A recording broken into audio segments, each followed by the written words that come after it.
Outsourcing Billboard's Hot 100 from the date of August 20th, 1960. Dana Washington, This Bitter Earth, a lost 45, although this one did make top 40 for her.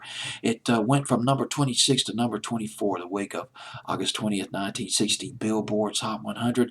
Only got as high, though. It peaked at number 24 on Billboard's Hot 100 for 14 weeks, number 1 on R&B back in 1960. Dana Washington, one of her biggest hits was What a Difference a Day Makes.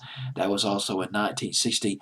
These songs were produced by a guy named Clyde Otis. Clyde Otis, got to talk about Clyde Otis for just a minute. He was the first African American to become an artist and repertoire executive of a major record label. That will be Mercury. In World War II, he was a Marine, Clyde Otis. But after the war, he went to New York City. He became a songwriter. He got a break when Nat King Cole covered one of his songs called That's All There Is to That. That was in 1956. Mercury Records in 1958.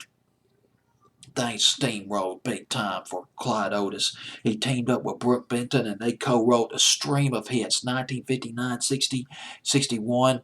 It's Just a Matter of Time, Endlessly. You can still hear Endlessly every now and then on XM's 50s on 5. 50s rocking on Channel 5. Yes. And Kiddio, and of course the Bo Weevil. One of his biggest hits. Brooke Benton's biggest hits, a Bo Weevil song. And you may, gosh, dog it, you go back to 1960 and 61, Brooke Benton was on a roll. He was at his peak. I guess his biggest hit, known to younger people, is A Rainy Night in Georgia. That was in 1970. That was his big comeback hit. But in 60 and 61, it wasn't just that he had these hits on his own.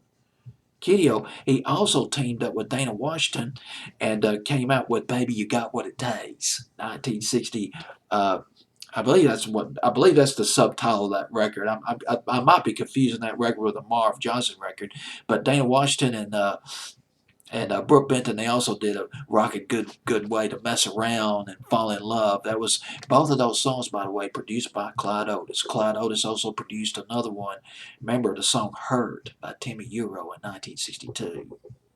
Clyde Otis produced it. Clyde Otis produced 31, I wrote down 31, but I think it was actually 33 of Mercury's 51 charted hits in 1962. All right. So he produced this song by Dana Washington. It's called This Bitter Earth from 1960.